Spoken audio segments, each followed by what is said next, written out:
Hey guys, welcome back to another Highlights of the Week. And this month started off really poorly when Tish caught me playing my adult visual novels on Discord. I didn't know that was already a thing. What's your highlight this month? I guess last weekend I decided to watch three shows in a row, three shows back to back, because I had just gone through like exams, right? Mm-hmm. So I was really dying to watch something. So I got the opportunity to watch Love is War, Lego Ninjago, season 12, Prime Empire, and Redive. oh yeah, Gundam Build Divers Re-Rise. I watched all three of those in the same day, which I don't normally do. That's like what I used to do. I used to binge a lot, Mm-hmm. but nowadays I find that like in order to enjoy an anime or Mm-hmm. like just cartoons in general, right? Yeah. I find that I need to take my time with them. So I made myself a policy where I will only watch at most if for example if it's fully released already, right? Okay. I'll watch at most like two episodes. Love your I only doctrine. sometimes I'll break it and watch four, but I never go above four. And the reason why is because I found that, well, I guess when you binge anime in all one day, Mm-hmm. you forget about a lot of the plot, Yeah, you do.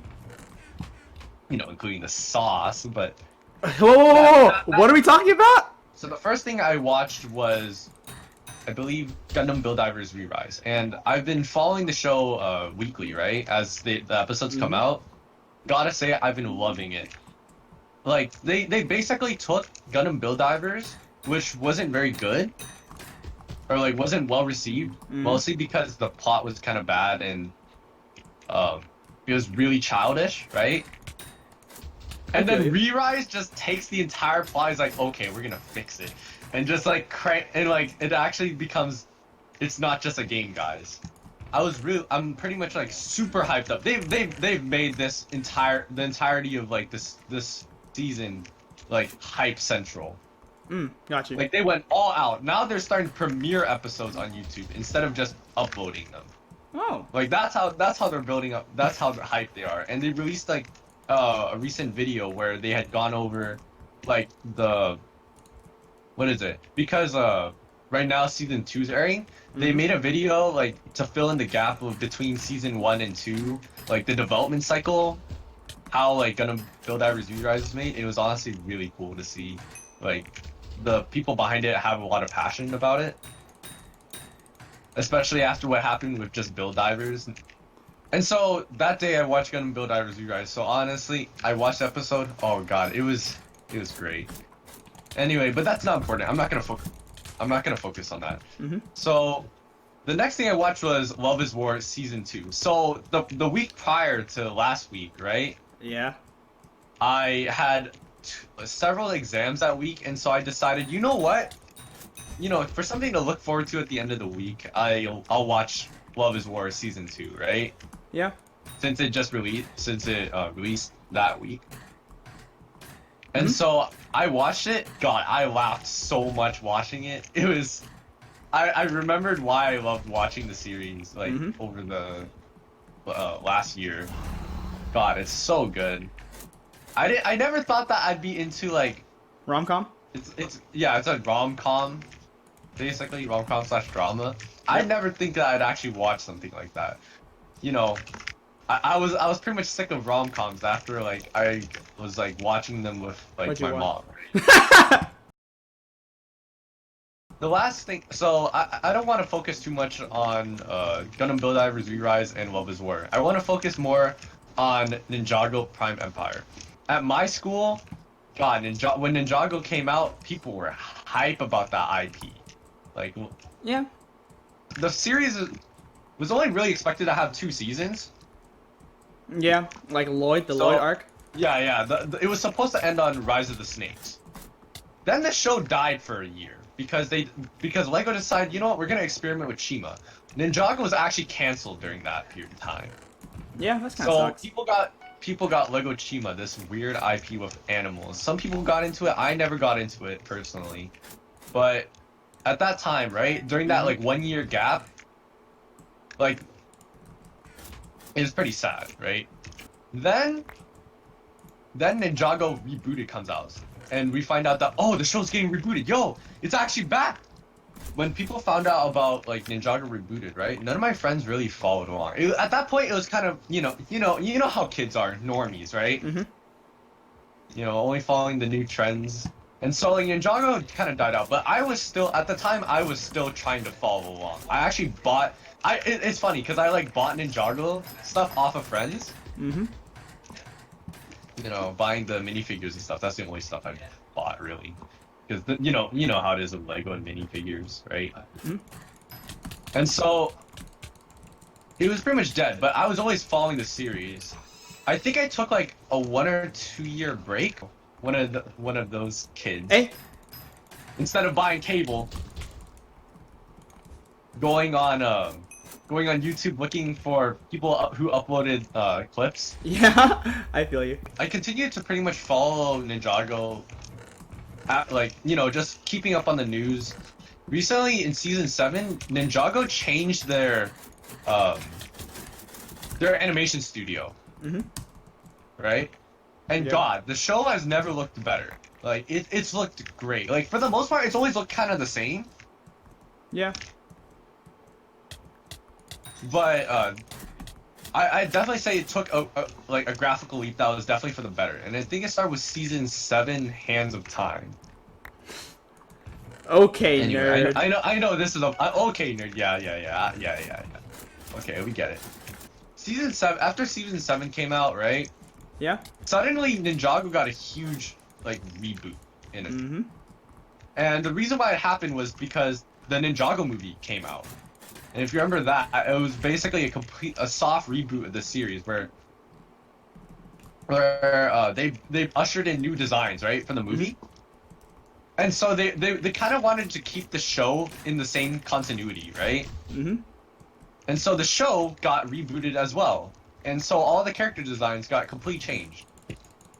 Recently, like since the studio change, right? People have been kind of critical that like the story definitely has taken it's definitely gone worse. A yikes. Oh. And I can definitely Yeah. and I can definitely see the sentiment because I was watching season 12. Now, think about it. Season 12. Sounds like a long time, doesn't it? It does. Yes. Yeah. So, since then they've been going through like pretty much like character themes, right? But this time I think they really like Mm-hmm. deviated a bit too much. So Prime Empire season 12 is an arcade type season. Basically the characters get sucked into this video game that that's made by this game developer that pretty much went like rogue, right? After getting his Okay. game rejected. This is Ninjago. Yes. This sounds like Minecraft story mode. Oh shit. Yeah. Anyway, back to the main point that I was trying to get at. So, Ninjago Season 12 Prime Empire has deviated quite a bit from the Oriental Asian theme of the franchise, right? Like, when you think Ninjago, do you think arcade game? I mean, I think chopsticks, because of the sensei dude. Yeah, Sensei Wu. So, I was pretty much just watching these like periodically as I noticed like when people or YouTubers started doing analysis on the episodes, right? That's what when I Analysis? know like okay, yeah. So, like they'll do reviews of each episode, right? Meme review. That meme review. So that's when I know like that's the time to start watching the episodes, right? Because they're probably out in some country. I've heard a lot about this. I've heard a lot about this series. I've seen, like, when I saw the initial, like, suits, because that's usually, like, what leaks first, right? You see the suit designs. Yeah. When I saw them, I was pretty critical of them at first, I'll be honest. They looked really strange to me. And, like, the best description I could give is that, like, the masks they wear, right? Imagine having a VR headset strapped to the top. Wait, really? It's a really strange design, and like, well, I think it's okay. Like, it kind of grew on me over time. I became less critical. Honestly, I thought it was like completely fine. Like some people are still complaining about it, Mm-hmm. but like I kind of just gotten used to the design. I'm like, okay, they're not. It's not really actual ninja. It's their avatars in the game, Yes. right? It's like Club Penguin.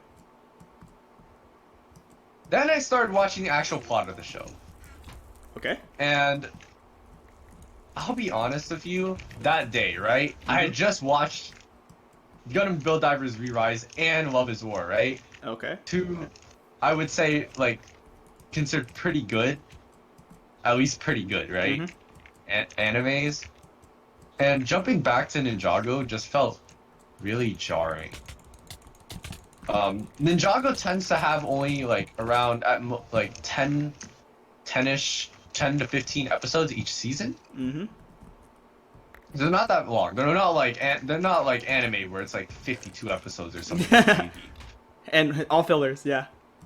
Yeah, and so as I was watching it, I was just noticing. I just began to notice, the small details a bit more. Mm-hmm. And What'd you notice? one of the things that really pissed me off, or at least like I noticed immediately, was that the thing is with Ninjago is it's not super consistent at times, and one Okay. of these is plot convenience, right? Mm-hmm. And plot devices. I mean, I know you get really mad when like something's unexplained. I get you. Yeah. So one of the things that happened after season 6 or like season 7-ish, right? Mm-hmm. Was the series got rebooted, right? Or soft Yeah. rebooted. And so some of the ninja kind of lost their abilities. Okay. And one of the abilities that was a crucial part of season 5, the ghost season, Yeah. was air jitsu. And air jitsu was basically the ability that, if you know what spin jitsu is, air jitsu is pretty much you spin, but instead of like spinning as an attack, you spin for mobility. You fly with it, right? Okay. Yeah. And so this was obviously a huge plot point because some of the it allowed the ninja to be more mobile, be more like ninja, right? Mm-hmm. After the reboot, they literally just forgot about it. Oh yeah. Air Jitsu was never used again. It was pretty much forgotten, right? And at that point, I like fans like definitely noticed it, and like definitely noticed that like at times in the plot, Air Jitsu could have been extremely useful, Mm-hmm. but the ninja just never used it strangely, which sounds a bit like kind of Yeah, I got you. like the ninja is supposed to be like at this point very experienced, right? They wouldn't forget such an important ability, right? Yeah. What's this guy doing? Some people have done like age calculations. They're definitely like if age is a thing in Ninjago, then they'd be in like adults at this point, pretty much. Except for like Lloyd, which I think is because Lloyd is the youngest Yeah. of the group, right? Because he got aged up. Mm-hmm. It's really difficult. It's really hard to believe that when the plot conveniently forgets about it, uses it as a device for to fill episodes, and then like brush it under the rug again. Got you. And this is where I get to this. So in one of the episodes for Prime Empire, the like what Nia, Lloyd, and Jay are in one of the mini games, right? Mhm. And one of these games they actually have to beat to get a plot device that'll allow them to escape from this digital world, right? Okay. What happens is that they eventually Nia gets a power up along the way, right? They call it a loot box, which I'm not really a fan of. That kind of triggered me, you know? Yeah, me too. I think it triggers every gamer when It's they hear the word loot box. Just a gotcha.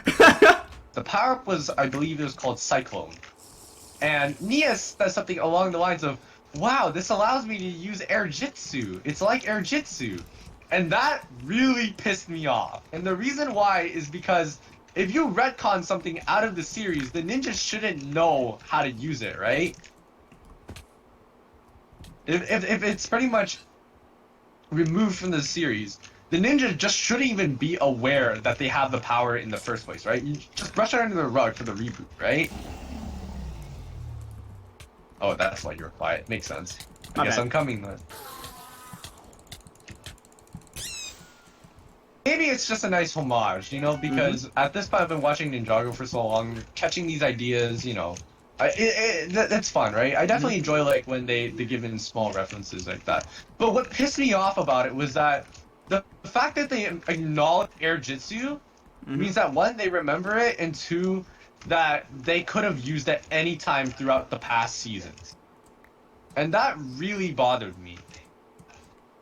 Like, you can't just do that, right? It's nice, but I feel like it takes away from the plot that you were trying to build, like the pressure and like the intensity. Like the thing about Ninjago is that I will say, season 12, the animation budget was definitely used for fight scenes. They look great. Fight scenes look amazing. Yeah, even you praised them. I remember you talking about how good they Yeah, were. yeah, like instead of fights being more abstract, they definitely have like cool camera angles and stuff like that. They're definitely taking advantage of the animation studio they have now and like the assets they have. Yeah. But at the same time, I began to like look back and start to realize that wow, Ninjago's been like really pushing it. Like plot devices will just appear and then disappear. So one of the things that really bothered me was season 5. Okay, one of my favorite seasons. I would say season 5 is definitely up there. Season 5, in season 5, Cole makes a pretty big sacrifice. So in that season, Cole makes a pretty big sacrifice. So in order for the ninja to gain Erjitsu, you're probably wondering how did they get Erjitsu, right? Yeah. Well, they had to go to the Temple of Erjitsu, which was originally owned by Sensei Yang, and Yang was the one who developed Erjitsu. And so at this point, Yang has pretty much become a ghost, right? And all the students are pretty much like trapped there as ghosts. It's pretty much a known fact that it's like pretty much cursed, right? And so Oh! there's a rule where the ninja have to enter the temple at night only. They can only enter what? Okay. take the win. I literally did not do. I'll tell you how much I did in that game. One kill, one final. I literally did nothing. All I did was fight a few people a couple times. Sounds like this channel. So at this point, the ninja have to enter the temple of Erjitsu, right? At nighttime. And what happens is if you're stuck in the temple by daylight when the sun comes out, you become a ghost. Okay. And so Cole makes the ultimate sacrifice. In order to obtain the scroll of Erjitsu, he becomes a ghost. In order to retrieve the scroll of Erjitsu outside of the temple, because something happens, they're on a rush, right? Gotcha. And Cole, I think someone drops the scroll, and Cole ends up being the one that grabs it, and he's the one that becomes a ghost. And so the entire time he's had the problem with like part of the season is him trying to cope with his ghost form, right? The fact that he's not human anymore. Yeah, that sucks. Duh. And it's also another thing that in the season that ghosts are weak to water. They will instantly vaporize the second they touch water. Oh damn. And guess who else? And during that season, someone becomes the master of water. It's not Jay. No, Jay's lightning. Nia becomes a ninja at that season. And so she becomes the master of water. In the end, he gets over it though, right? And he fights the best he can, right? Yeah. And so he's a ghost, I think for several seasons, like 1 or 2 seasons. Then Cole suddenly gets a season out of nowhere. This is I think it was a 1-hour special, Day of the Departed, where Cole gets his human form back. Oh, that's such a cute throwback, I guess.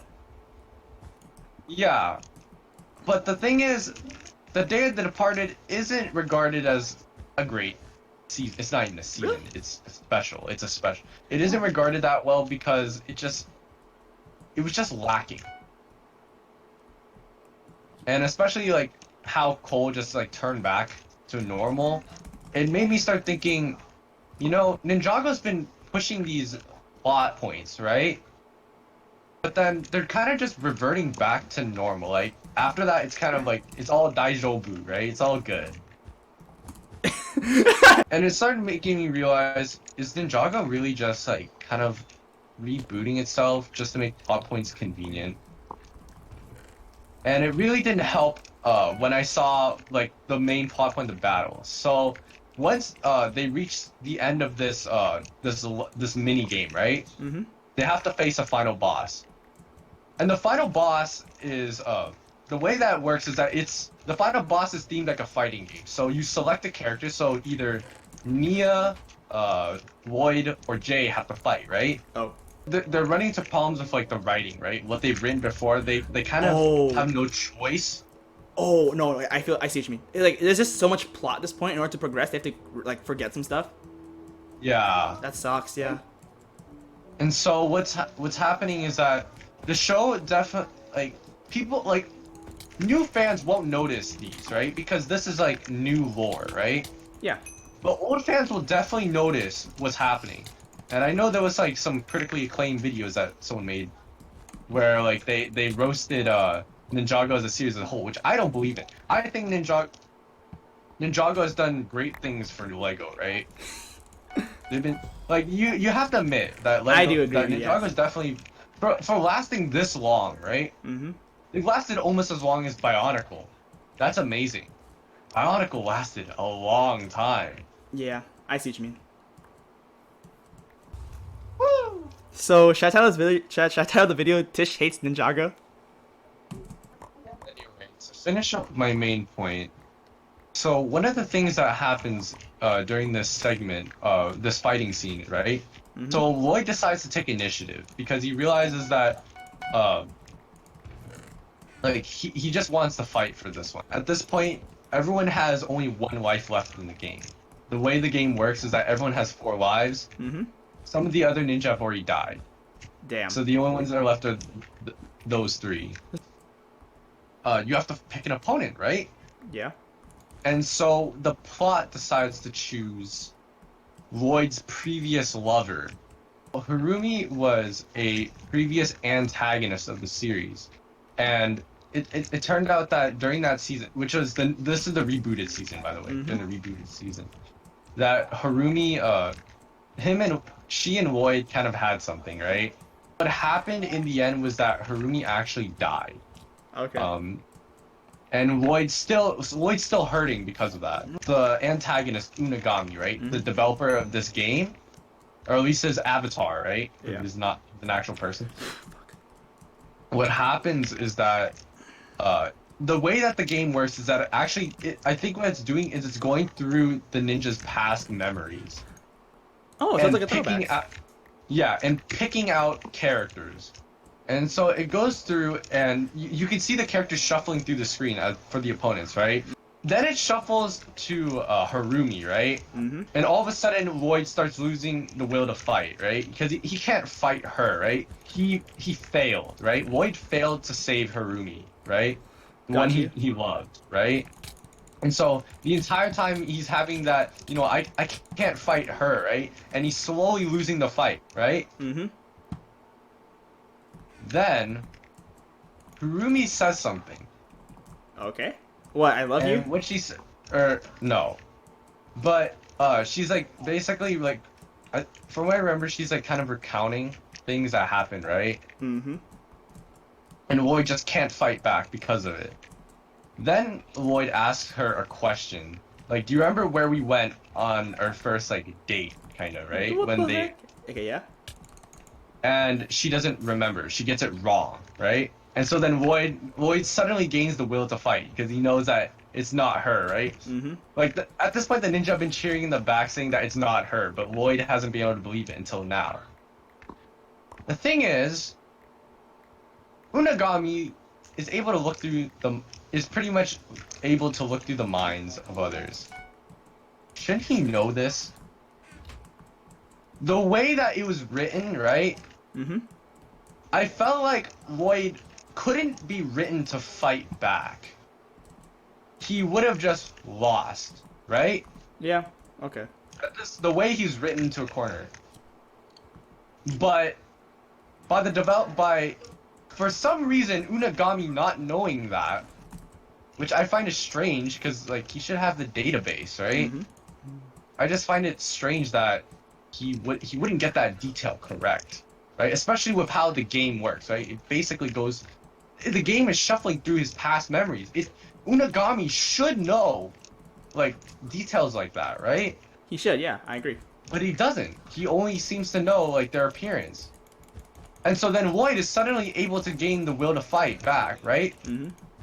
And what happens in the fight? It's a tie. Both of them lose. Lloyd dies, Sorry. and now Jay and E are the only ones left.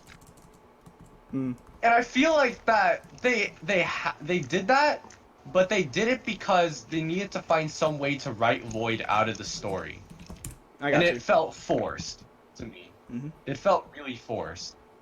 Because Lloyd, up to this point, Lloyd is straight up the strongest ninja out of all of them, Yeah. right? They know that Lloyd, really, his only fault is Harumi. Like, that's the only way you can get to Lloyd, pretty much. Yeah, I got you. He's And sensitive. so, in order to write Lloyd out of the plot, I just wish it was written better, innocent, right? You have no health.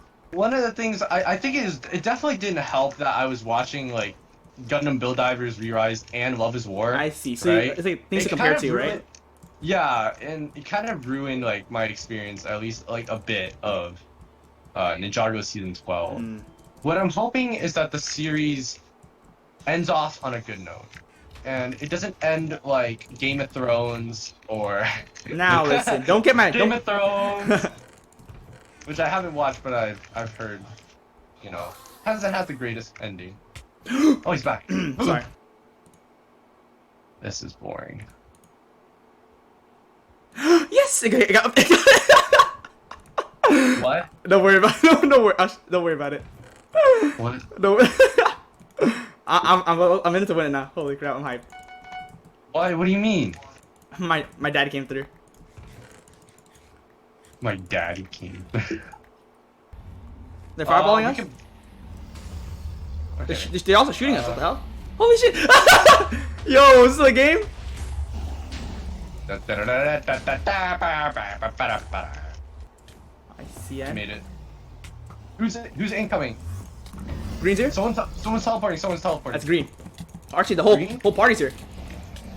Oh dang.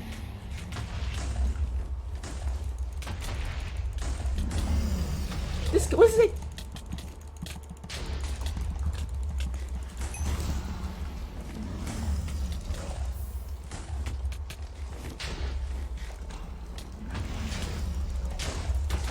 Eat my nuts!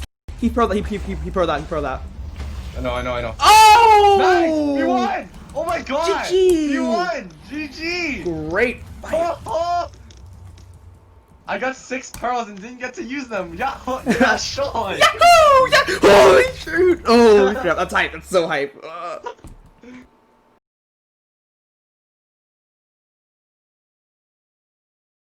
Over this past month, I actually developed a strange addiction to RPGs in general, especially JRPGs.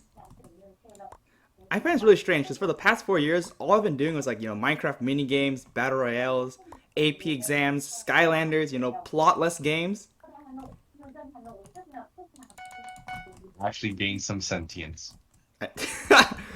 Dude, you always make fun of Skylanders, so over time I was like, maybe this isn't the best of the games. Okay, both pink suicided. Void and get blocked. Void and get blocked. Hurry.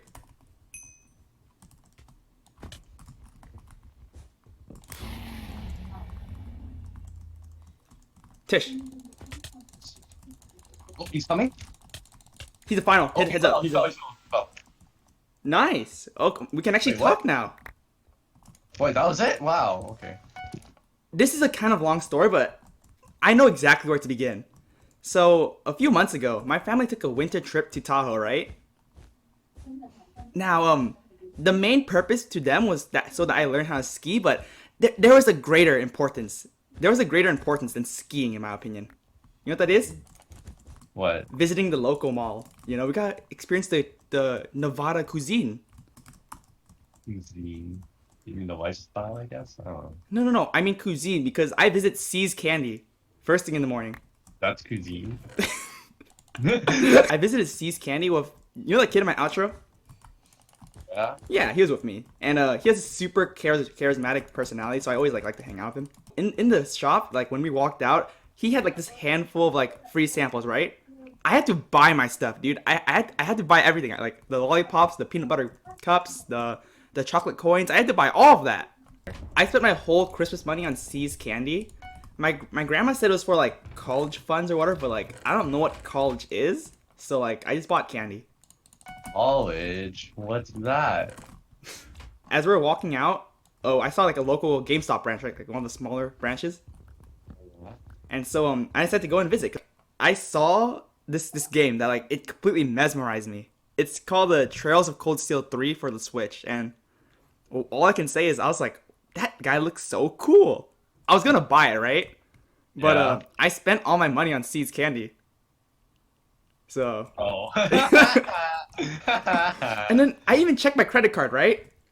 But for some reason it was it was like kind of like blocked. I don't know why I bought like what? I'm surprised. Maybe your parents, blocked your credit card, or you spent so much on gotcha that your card You got know deleted. that's the joke. You know what's stale though? Your What? grades. Ooh. C's Candy is really C Candy. Wow. Trails of Cold Steel is a game series that consists of 4 games. In the first game, the main protagonist is Reen Swardzer, and he enrolls in Thor's, a prestigious military academy. His intentions of enrolling is to kind of like find a purpose in life, because he's always been just wandering around like, he's trying to figure out what he's supposed to do with, I guess, his destiny. He felt like he's always special. So Reen gets placed in Class 7, a newly established curriculum that consists of both, oh nice. He consists of both like nobles and commoners, which is like a huge deal because like in this universe, the Erebonian Empire, but it's like a big deal to combine commoners and nobles because like they're not really meant to be together because nobles have like this huge history and lineage, of like prestige and all that stuff, and commoners are kind of like people that are unknown, I guess. So Tish, one of the biggest part of this game is this combat unit. It's called Arcus, right? Arcus. Yeah, so whenever I hear Arcus, I hear Arceus. And I'm like, yo! Is that Pokemon that like shifts with the plates? Pokemon. Arceus and the Jewel of Life. What the hell? Coming to theaters near you. Whenever Arceus speaks, it's like, it's like a scream or like a robotic scream, you know what I mean? Yeah. Yeah, that's what I do whenever I play the game. Bruh.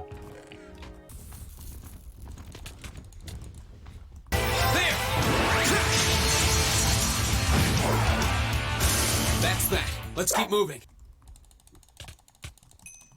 Nice. Alright, good teamwork. That's for you, Reen. Bruh. Like the main part of the story is like basically your class does a monthly field studies, right, to go around the empire. Yeah. And basically you see that there's like internal and external tensions like with other countries and between political factions. Like it's kind of crazy, honestly. Like there's like a lot of thought put into this game. Dang. That sounds good. Yeah, unlike Skylanders, holy crap. Help! We need someone to save us! Yeah, it's like really immersive because everything was just so thrilling. Like the combat system, the field studies that I mentioned, and like the classmates, the NPCs that you talk to. I loved all of it.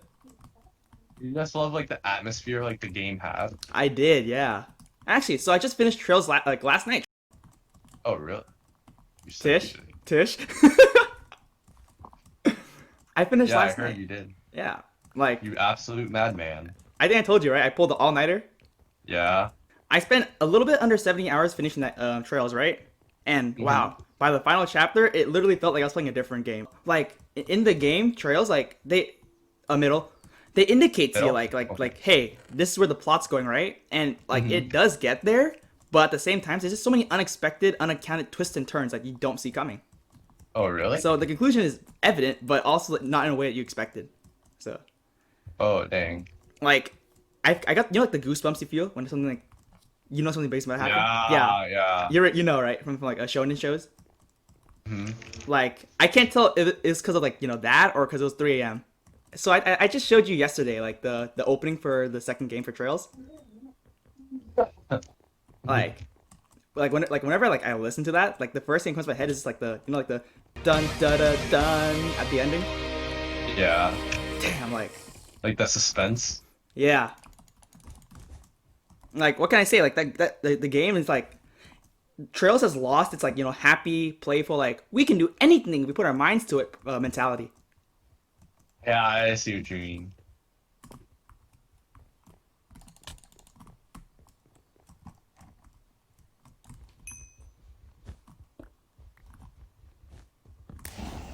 Wow, nice.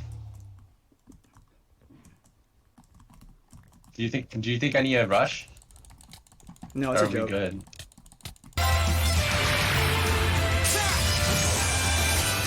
That's that. Let's keep moving. Wait, they're almost dead. Wait, what? Wow, you already won the game. You didn't get a finish. It is transparent that in the second game, so much has changed since then, and the members of Class 7 have matured and decided to move on with their lives, trying to ignore the incident from at the end of the first game. Fireball. The stakes are much higher, and expectations placed upon Rian have not get any Cut me lighter. off. I feel as I should be much careful. of an urge to comfort him, as much as I do to see him man up and accomplish the duty delegated to by him, by his class and the Empire. Green is all over. Wait. It really drove home the point that we all need to grow up in some manner to sustain ourselves and potentially others. You know what cold steel is a term used for, or a slang? Oh, what? Cold steel describes a weapon that's used to kill people. Basically, that's it. Oh, dang. So like from what I like interpret from Trails of Cold Steel, I kind of see it like Reen is carving a path to like victory, but like it's like a super bloody path. You know what I mean? Oh, yeah. Hmm. I want to like jump right into the second game, right? But like Yeah. I have exams to take care of. Honestly, I think you should take a break. Like, What do you mean? I think that you shouldn't try to jump into the second game right away. I think you like just take some time like away from the game, so that way, like once you actually get that chance to like play the game, you can like truly enjoy it. That's my mentality when it comes to these types of things. I mean, I could wait till after AP exams, but like, don't you think like the hype will wear off by then? That's what I'm afraid of. Like, because when the hype wears off for me, I don't want to play anymore. I don't know. The way hype works for me is that if I keep it building up like that, I think I'll feel a lot better. Like the satisfaction of getting the chance to finally like play the game. Right? Actually, you're not wrong. Nice. Wow. Ah. True carry. True carry. Oh my goodness. Nice. Damn! This is like Trails of Cold Steel right now. How many times do I have to kill people like this? Oh. We need to finish off that blue though. I'm down. Let's take him on. Routine great. Found him. This way. Second floor. Damn! That's that. Let's keep moving. Nice.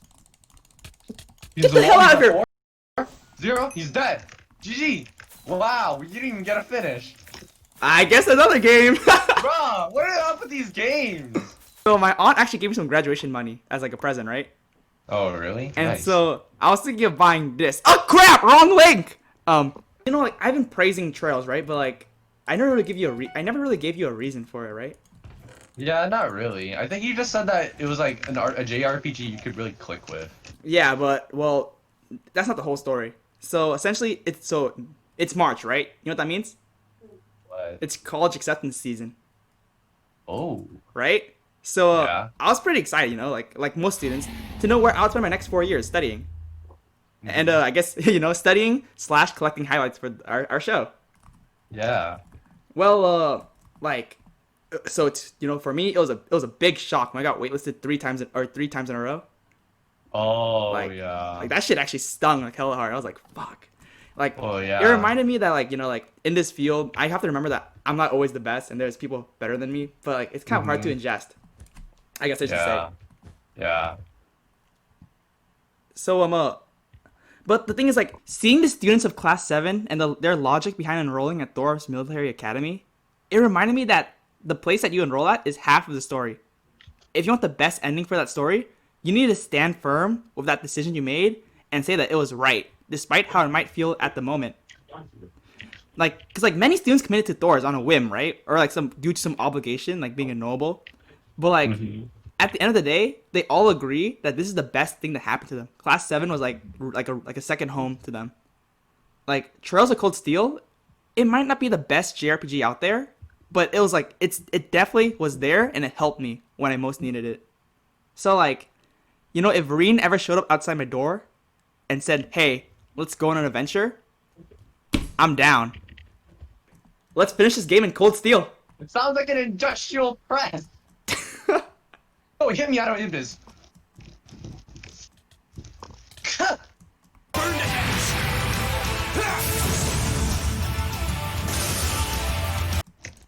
I got him. I got leap. Okay. As your flames gather on my blade.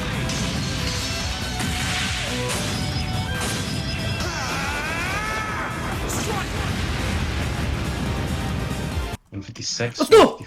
Get off of my trail! What the hell? Your audio cut out. I didn't hear anything, and then all of a sudden he died.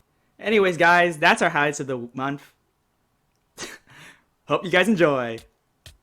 Ow! Oh God! What the? Wait, what the?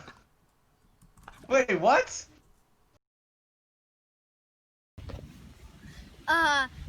Be send, subscribe, and like Hyper 110. Ah! Đó, quay đứa nó lên YouTube luôn đi.